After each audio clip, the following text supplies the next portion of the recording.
human and a non-instinctive method of communicating ideas, emotions and desires by means of voluntarily produced symbols. അല്ലെ, ഒരു കുട്ടി ജനിച്ചു വീഴുന്ന ഒരു കുഞ്ഞ് അതിൻ്റെതായ രീതിയിൽ കമ്മ്യൂണിക്കേറ്റ് ചെയ്യുന്നു. It is crying, it is seeing the mother and it is leaning towards the mother's side.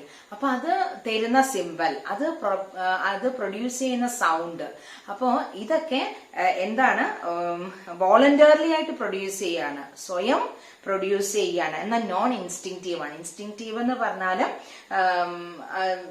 ജന്മസിദ്ധമാണ്. അപ്പൊ കുട്ടിയുടെ കരച്ചിൽ ഇൻസ്റ്റിങ്റ്റീവ് ആണ്. But when it comes to language, നമ്മൾ ഉണ്ടാക്കിയെടുക്കുന്ന ഭാഷ എന്ന് പറയുമ്പോൾ ഇറ്റ് ഇസ് നോൺ ഇൻസ്റ്റിങ്റ്റീവ് ആണ്. നമ്മൾ പഠിച്ചു വരുന്നതാണ്. ഈ ശബ്ദം അമ്മ എന്ന് പറഞ്ഞാൽ ഇതാണ് എന്ന് പറയുമ്പോൾ നമ്മൾ നോൺ ഇൻസ്റ്റിങ്റ്റീവ് ആയിട്ട്, മേ എന്ന് പറയുന്ന ശബ്ദം വോളണ്ടറി ആണെന്നും ഇൻസ്റ്റിങ്റ്റീവ് ആണെന്നും പറയാം. ഒരു കുട്ടി ജനിച്ചു കഴിയുമ്പോൾ മേ എന്നുള്ള ശബ്ദമാണ് വരുന്നത്, അത് നമുക്ക് ഇൻസ്റ്റിങ്റ്റീവ് ആണെന്ന് പറയാം. പക്ഷേ ഭാഷയിൽ അമ്മ എന്ന് പറയുമ്പോൾ അത് നമ്മളെ ഒരു കൂട്ടം ആൾക്കാർ പഠിപ്പിച്ചു തരുന്നതാണ്. In your culture you have to call your mother as അമ്മ എന്ന് പറയുന്നത്. So it comes under non instinctive. അപ്പോ സാപ്പർ എന്താണ് പറയുന്നത്, നമ്മുടെ ഇമോഷൻസ് കൺവേ ചെയ്യാൻ, നമ്മുടെ ആഗ്രഹങ്ങൾ കൺവേ ചെയ്യാനായിട്ട് നമ്മൾ സ്വയം പ്രൊഡ്യൂസ് ചെയ്യുന്ന ചില സിംബൽസിനെ, ചില സൗണ്ട്സിനെ ആണ് ലാംഗ്വേജ് എന്ന് പറയുന്നത്. വളരെ ബ്യൂട്ടിഫുൾ ആയ ഒരു ഡെഫിനിഷൻ ആണ് അല്ലെ. Definitely, there is a vagueness as far as this definition is concerned because the words, ideas, emotions and desires do not cover all that is communicated by language. അപ്പോൾ ഇത്രയൊന്നും പോരാ, ഇതൊരു ലിമിറ്റേഷൻ ആയി പറയാണ്. എഡ്വേർഡ് സാപ്പറിന്റെ ഡെഫിനിഷന്റെ ലിമിറ്റേഷൻ പറയാണ്. ഇത് മാത്രമല്ല നമുക്ക് കൺവേ ചെയ്യാനുള്ളത്, നമ്മുടെ ആഗ്രഹങ്ങളും നമ്മുടെ ഐഡിയാസും ഇമോഷൻസും മാത്രമല്ല, beyond these things many other things we want to communicate. അപ്പൊ അത് അതിന്റെ ഒരു ചെറിയ ഡിസഡ്വാൻറ്റേജ് ആണെന്ന് പറഞ്ഞ് നിർത്തുന്നു. So also we use the term language for other means of communication as in the body language, sign language and animal language. So when we have come across the world, we are getting different types of language. നമുക്ക് sign language ഉണ്ട്, ചില സൈനുകൾ കൊടുത്തുകൊണ്ട്. Gestures ഉണ്ട് അല്ലെ, നമ്മളിപ്പോ സംസാരിക്കുമ്പോൾ തന്നെ almost 25% we are using the help of gestures. നമ്മുടെ അംഗവിക്ഷേപങ്ങളിലൂടെയാണ് നമ്മൾ കമ്മ്യൂണിക്കേറ്റ് ചെയ്യുന്നത്. നമ്മൾ ഇനി ഇതല്ലാതെ ആനിമൽ ലാംഗ്വേജ് ഉണ്ട്. അത് some persons are having that knowledge to communicate with the animals എന്നാണ് പറയുന്നത്. അവരത് അറിഞ്ഞു വെച്ച് കുറെ കാലത്തെ അവരുടെ പരീക്ഷണ നിരീക്ഷണങ്ങളുടെ ഫലമായിട്ട് അവർ അറിഞ്ഞു വെച്ച സംഗതിയാണെന്ന് പറയുന്നത്. അപ്പൊ ഇതെല്ലാം കൂടെ കണക്ട് ചെയ്തിട്ട് വേണം ഭാഷ എന്താണ് എന്നുള്ളതിന് ഒരു ഡെഫിനിഷൻ കൊണ്ടുവരേണ്ടതെന്ന് പറയുന്നു. These are all ostensibly different from the word language and it is most commonly used. Then according to Hall, അടുത്ത ആള് വരികയാണ്. ഹാൾ എന്ന് പറയുന്ന another great personality. He was saying that language is the institution whereby humans communicate and interact with each other by means of habitually used oral, auditory, arbitrary symbols. അപ്പൊ അദ്ദേഹം ഒന്നും കൂടെ വിശദീകരിക്കുകയാണ്. നമ്മുടെ ഓറൽ എന്ന് പറഞ്ഞാൽ മൗത്ത് അല്ലെ, ഓഡിറ്ററി എന്ന് പറഞ്ഞാൽ നമ്മുടെ ചെവി. അപ്പൊ നമ്മുടെ വായും ചെവിയും ഉപയോഗിച്ച് ആർബിട്രറി ആയിട്ട് കലാപരമായ രീതിയിൽ നമ്മൾ ചില സിംബൽസ് പുറപ്പെടുവിക്കുന്നതിനെ അത് ഹാബിച്വൽ ആയിട്ട് നമ്മുടെ ഹാബിറ്റിലൂടെ നമ്മൾ അങ്ങനെ ആക്കി തീർത്ത ഒരു കൂട്ടം വേർഡ്സിനെയോ ഒരു കൂട്ടം സിംബൽസിനെയോ ഒരു കൂട്ടം സൈനിനെയോ ആ ശബ്ദത്തിലൂടെ നമ്മൾ മറ്റൊരാൾക്ക് കൺവേ ചെയ്യാൻ പറ്റുന്ന രീതിയിൽ നമ്മൾ പ്രൊഡ്യൂസ് ചെയ്യുന്നത് എന്തോ അതിനെയാണ് ലാംഗ്വേജ് എന്ന് ഹാൾ പറയുന്നത്. So according to Hall, language is an oral auditory tool or symbols which helps humans to communicate and interact with each other. പരസ്പരം സംവേദിക്കാൻ, പരസ്പരം മനസ്സിലാക്കാൻ, പരസ്പരം ആശയവിനിമയം നടത്താൻ ഉപയോഗിക്കുന്ന ഒരു കൂട്ടം സിംബൽസിനെയാണ്, മൗത്തും ഇയറും ഇൻവോൾവ് ചെയ്യുന്ന ഒരു കൂട്ടം സിംബൽസിനെയാണ് ലാംഗ്വേജ് എന്ന് ഹാൾ പറയുന്നത്. Here we can notice that Hall, just like Sapir, think of language as a purely human institution. അപ്പൊ ഇവിടെ കണ്ടെത്തിയത് എഡ്വേർഡ് സാപ്പിറിനെ പോലെ തന്നെ ഹാളും ഹ്യൂമൻ ഇൻസ്റ്റിറ്റ്യൂഷന്റെ ഒരു ഭാഗം മാത്രമാണ്. He didn't concern about the animal language. He didn't concern about the sign language, ഇതൊന്നും പറയാതെ ഹ്യൂമൻ ഇൻസ്റ്റിറ്റ്യൂഷൻ ആണെന്ന് പറഞ്ഞ ഒരു സംഗതിയിലേക്ക് വരുമ്പോൾ സാപ്പറിനെ പോലെ തന്നെ ഹോളിന്റെ ഈ ഡെഫിനിഷനും അതിൻ്റെതായ പരിമിതികൾ ഉണ്ടെന്ന് പറയുന്നു. Then there comes another one, the 20th century American linguist and philosopher Noam Chomsky. So in linguistic study we can't forget the name. We should always remember the name of an American linguist, Noam Chomsky. Noam Chomskyയുടെ ഒരു definition വരുന്നു. എന്താണ്? Drastically differs from others mentioned above in his views about language. അദ്ദേഹത്തിന് ഇത് ഒന്നുമല്ലാത്തൊരു definition ഉണ്ട്. എന്താണ്? Chomsky considers language to be a set means finite or infinite. നമുക്ക് എണ്ണാവുന്നതോ എണ്ണാൻ പറ്റാത്തതോ ആയ ഒരു കൂട്ടം സെന്റൻസുകളെ ആണ് അത് എന്ത് ചെയ്യുന്നു? Each finite in length and constructed out of finite set of elements. അപ്പൊ പൊതുവായ രീതിയിൽ പറഞ്ഞു പോവാതെ he was considering language as A combination of something. അപ്പൊ അവിടെയാണ് ആ പ്രാധാന്യം വരുന്നത്. ഭാഷ എന്ന് പറയുന്ന ഒരു സംഗതിയെ നോം ചോംസ്കി എന്താക്കി മാറ്റുന്നു? ഒരു ഗ്രൂപ്പ് ഓഫ് സെന്റൻസുകളാക്കി മാറ്റുന്നു. ആ സെന്റൻസിൽ ചിലപ്പോ അല്ലെ ഒരു പാരഗ്രാഫിൽ എഴുതാവുന്ന, may be it consist of a book, may be it will continue to several books. അപ്പൊ അല്ലെങ്കിൽ ഇൻഫിനിറ്റ് ആകാൻ സാധ്യതയുള്ള ഒരു കൂട്ടം വേർഡ്സിന്റെ, ഒരു കൂട്ടം സെന്റൻസിന്റെ ഒരു വലിയ ഗ്രൂപ്പിനെയാണ് ലാംഗ്വേജ് എന്ന് പറയുന്നത്. അതിനെന്താണ് അതിന്റെ പ്രത്യേകത? And each finite in length, ഓരോ സെന്റൻസും എണ്ണാൻ പറ്റുന്നതാണ്. And constructed out of finite set of elements. ആ സെന്റൻസുകള് എണ്ണാൻ പറ്റുന്ന പലതരം എലമെന്റ്സ് കൊണ്ടുണ്ടാക്കിയതാണ്. അപ്പൊ അവിടെ വന്നു ആ സ്ട്രക്ചർ. ലാംഗ്വേജ്, സെന്റൻസ്, സെന്റൻസിൽ ഏതൊക്കെ എലമെന്റ്സ് ആണ്? നമ്മൾ പഠിക്കുന്ന വേർഡ്സ് വരും. Words can again be divided into, നമ്മൾ മറ്റേ ഗ്രാമറിൽ പഠിക്കുന്ന form class and function class അല്ലെ. Nouns, verbs, adverbs, adjectives, prepositions, interjections, conjunction. അപ്പം നമ്മളതിന്റെ താഴേക്ക് വരികയാണ്. Then again we can divide each word that it is having that importance of sound സ്റ്റഡിയിലേക്ക് വരെയാണ് നമ്മൾ ഫോണീംസ് ഇങ്ങേ അറ്റത്തേക്ക് തൊട്ടിട്ട് സെന്റൻസുകളുടെ ഒരു കൂട്ടമാകുന്ന ലാംഗ്വേജിനെ പറ്റിയിട്ടാണ് ചോംസ്കി പറഞ്ഞിട്ടുള്ളത്. അങ്ങനെയാണെങ്കിൽ Chomsky's focus here is on the structural properties. അപ്പൊ അത് ഓർത്ത് വെക്കുക. Chomsky always focused on the structural properties, and of course it is clear that it helped us a lot in our social cultural development എന്നൊക്കെ സഹായിച്ചിട്ടുണ്ട്. അതൊക്കെ പറയുകയും ചെയ്തു. And Sapir and Whorf was saying that it was a human institution. We are using oral and auditory uses are there, but Chomsky is having a different focus on the structural elements. ഈ ഭാഷ ഉണ്ടായിരിക്കുന്നത് എവിടെ നിന്നാണ്? അതിന്റെ റൂട്ടിൽ നിന്നാണ് ആരുടെ വരവ്? ചോംസ്കിയുടെ വരവ്. Chomsky's focus here is on the structural properties of language and how it is possible to investigate these properties. ഈ അല്ലെ, ഇപ്പൊ നമ്മളൊരു ബിൽഡിംഗ് ഉണ്ടാക്കണമെങ്കിൽ, നമ്മളൊരു വീടാണ് കാണുന്നതെങ്കിൽ അവിടെ അതിന്റെ ബിൽഡിംഗ് ബ്ലോക്സ് എന്ന് പറയുന്നതിനെ കുറിച്ച് ആദ്യം പഠനം നടത്തണം എന്ന് പറയുന്നത് പോലെ ലാംഗ്വേജിനെ കുറിച്ച് പഠിക്കണമെങ്കിൽ അതിന്റെ സ്ട്രക്ചറിനെ കുറിച്ച് പഠിക്കണം, സ്ട്രക്ചറിൽ അടങ്ങുന്ന വേർഡ്സിനെ കുറിച്ച് പഠിക്കണം, വേർഡ്സ് എന്താണെന്ന് പഠിക്കണം. ഇങ്ങനെ സ്ട്രക്ചറൽ പ്രോപ്പർട്ടീസിന് കൂടുതൽ പ്രാധാന്യം നൽകിയ ആളായിരുന്നു 20th സെഞ്ചുറിയിലെ ഫേമസ് അമേരിക്കൻ ലിംഗ്വിസ്റ്റായ Noam Chomsky. Then to investigate, വെറുതെ പഠിച്ചാൽ പോരെ, ഇൻവെസ്റ്റിഗേഷൻ നടത്തണം അല്ലെ, അതിന്റെ പുറകെ നടന്ന് അന്വേഷിക്കണം.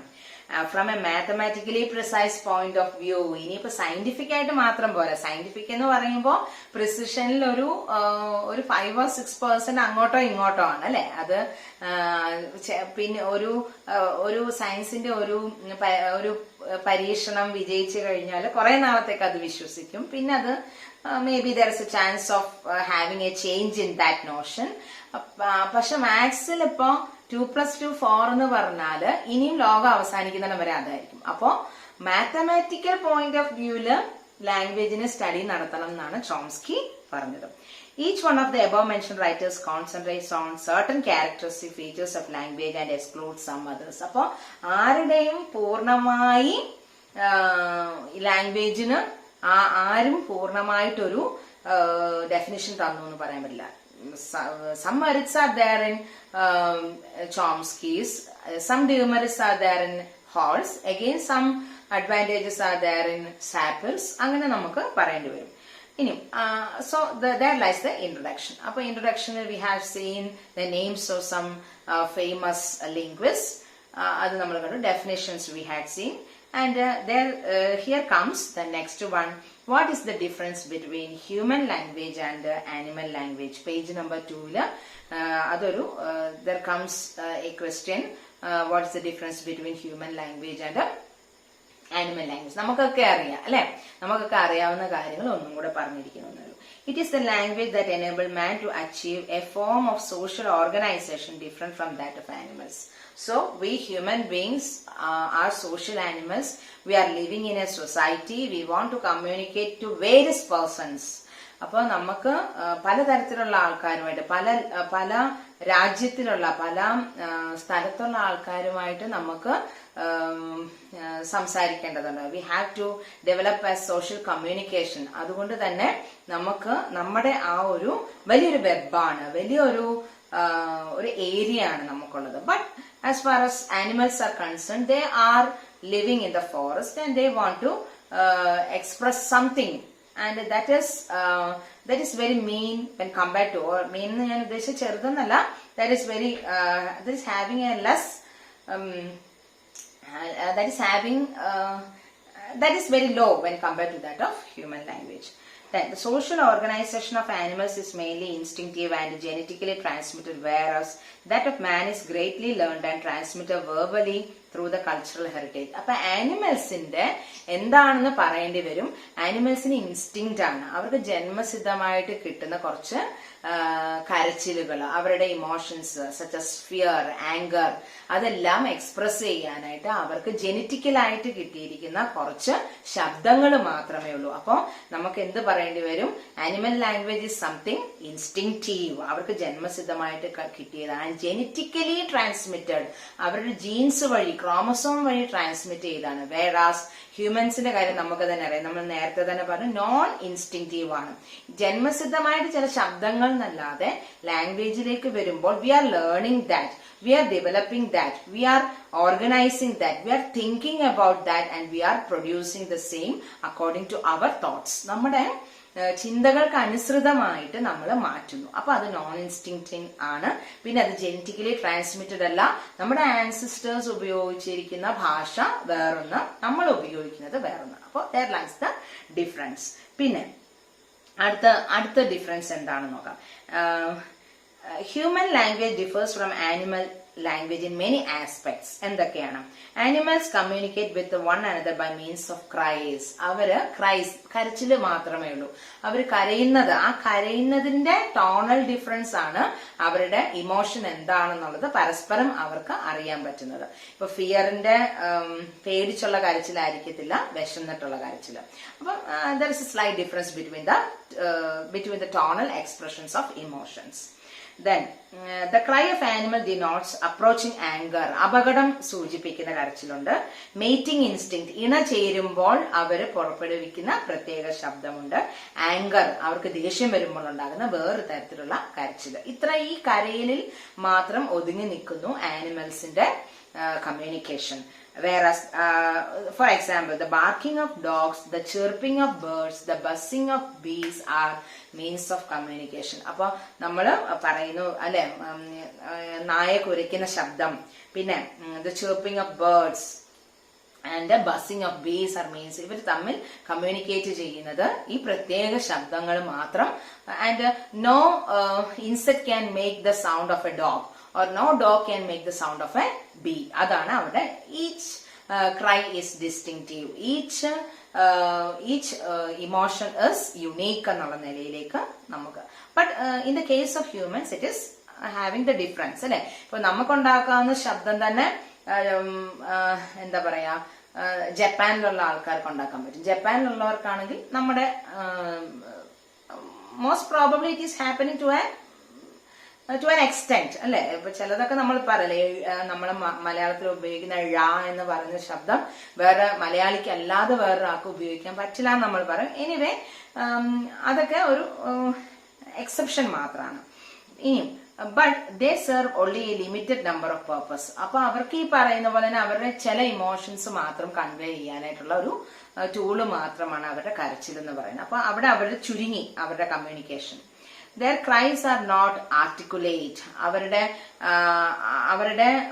ആ ഒരു കരച്ചില് അതിനൊരു പ്രത്യേക ആർട്ട് എന്ന് പറയുന്ന ഒരു കലാപരമായിട്ടുള്ളതല്ല. അതിനെ ആരും എന്ത് ചെയ്തിട്ടില്ല, ഒരു ആർട്ടിക്കുലേറ്റ് ചെയ്തിട്ടില്ല. അതിനെ പഠിച്ചിട്ട് ഇന്നത് എന്ന് പറഞ്ഞിട്ട് പെർട്ടിക്കുലർ ആയിട്ട് പറയാതെ പോയ സംഗതിയാണ്. Human language is articulate in the sense that it has got structure. എന്നാൽ on the contrary we should say that human language, മനുഷ്യന്റെ എല്ലാ ഇപ്പോ when it is Malayalam or English or Tamil or any other language, it is having a basic structure. അതിനൊരു structure ഉണ്ട് അല്ലെ. ഒരു sentence പറയണമെങ്കിൽ ഇന്ന വാക്ക് ഉപയോഗിക്കണം, ആ വാക്ക് ഉപയോഗിക്കണമെങ്കിൽ ഇന്ന സ്വരം വേണം, ആ സ്വരത്തിന് ഇതാണ് ആൽഫബറ്റ് എന്നൊക്കെയുള്ള ഒരു പ്രത്യേക സ്ട്രക്ചറിൽ നിന്നുകൊണ്ടാണ്. അതുകൊണ്ട് തന്നെ പറയേണ്ടി വരും ഹ്യൂമൻ ലാംഗ്വേജ് ഇസ് ആർട്ടിക്കുലേറ്റ് അല്ലെ. അതിനൊരു ഘടനയുണ്ട്, അതിനൊരു സ്വാഭാവികമായിട്ട് അത് ഉരുത്തിരിഞ്ഞ് എടുത്തതാണെന്ന് പറയേണ്ടി വരും. അങ്ങനെ ഒരു സംഗതി ആനിമൽ ലാംഗ്വേജിന് ഇല്ല. അങ്ങനെയാണെങ്കിൽ നമ്മൾ പറയാൻ പോകുന്നത് എന്താണ്? It is analysable into a number of smaller units like words. സെന്റൻസുകളെ മുറിച്ചു കഴിഞ്ഞാൽ നമുക്ക് വേർഡ്സ് കിട്ടും.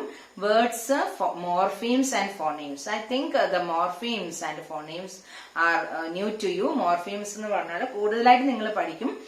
Let me say for example, ഒരു വേർഡിനെ മീനിങ് ഫുൾ ആയിട്ടുള്ള പലതായിട്ട് നമുക്ക് ഡിവൈഡ് ചെയ്യാൻ പറ്റും. അതിനെയാണ് നമ്മൾ മോർഫീം എന്ന് പറയുന്നത് the basic unit of A language that has got a semantic or that has got a meaning. ഇപ്പൊ ഫോർ എക്സാമ്പിൾ പറയാം, ഇൻകമ്മിങ് എന്ന് പറയുന്ന ഒരു വേർഡിനെ നമുക്ക് മൂന്നായിട്ട്, അതൊരു വേർഡാണ്, നമുക്ക് അതിനെ മൂന്നായിട്ട് കട്ട് ചെയ്യാം. In, come, ING. അപ്പൊ ഈ മൂന്ന് ഡിവിഷനും അതിൻ്റെതായ മീനിങ് ഉണ്ട്. അപ്പം the basic unit of language which couldn't be again divided എന്ന് പറഞ്ഞാൽ അതിനെ മോർഫീം എന്ന് പറയാം. ഇനി മോർഫീമിനെ മീനിങ് ഇല്ലാത്ത സൗണ്ടുകളായിട്ട് നമ്മൾ അഗെയിൻ ഡിവൈഡ് ചെയ്യുകയാണെങ്കിൽ, നിങ്ങൾ ഫൺടെക്സിൽ പഠിച്ചിട്ടുണ്ട് അല്ലെ, ഫസ്റ്റ് ഇയറിലൊക്കെ നിങ്ങൾ പഠിച്ചതാണ്. ഫോണിറ്റിക്സ് പറയുമ്പോൾ it has got that consonants and vowels based on the sounds. പ, ബ, ഠ, ഡ, ഇ, ഐ എന്നൊക്കെ പറയുന്ന സൗണ്ടുകൾ. അപ്പൊ അതിനെ വീണ്ടും, അപ്പോ ലാംഗ്വേജിനെ സെന്റൻസുകളായിട്ട് തിരിച്ചാൽ സെന്റൻസുകളെ വേർഡ്സ് ആക്കി നമുക്ക് മുറിക്കാം. വേർഡിനെ പിന്നെയും മീനിങ് കിട്ടുന്ന പല സെക്ഷൻസ് ആയിട്ട് നമുക്ക് ഡിവൈഡ് ചെയ്യാം. Again that can again be divided into phonemes. അപ്പൊ ഇത്രയത്തിൽ നിന്നുകൊണ്ടാണ് ഹ്യൂമൻ ലാംഗ്വേജ് ബിൽഡ് ചെയ്തിരിക്കുന്നത്. So it is said that human language is A system of systems. അപ്പോ ഒരു ചോദ്യം വന്നാൽ, why it is saying that or how can you consider that language is a system of systems? ഒരു സിസ്റ്റത്തിനുള്ളിൽ പലതരം സിസ്റ്റങ്ങളുള്ള ഒരു സിസ്റ്റമാണ് language. അപ്പോൾ ലാംഗ്വേജ് ഒരു സിസ്റ്റം ഓഫ് സിസ്റ്റംസ് എന്ന് പറയാൻ കാരണം എന്താണ്? It is easy to say അല്ലെ. ഹ്യൂമൻ ലാംഗ്വേജ് എന്ന് പറഞ്ഞു കഴിഞ്ഞാൽ it is a group of it is a combination of finite or infinite sentences. As sentences again are built up with the words. Words are again divided according to that meaningful units called morphemes. Again, these morphemes can be considered as a combination of phonemes. ഇങ്ങനെ structural ആയിട്ട് divide ചെയ്യാൻ പറ്റുന്നു എന്നുള്ള കാരണം കൊണ്ട് ലാംഗ്വേജിനെ നമുക്ക് എന്ത് പറയാം? അതൊരു സിസ്റ്റം ഓഫ് സിസ്റ്റംസ് എന്ന്. that it is given as bold in your textbook. So a question will be coming.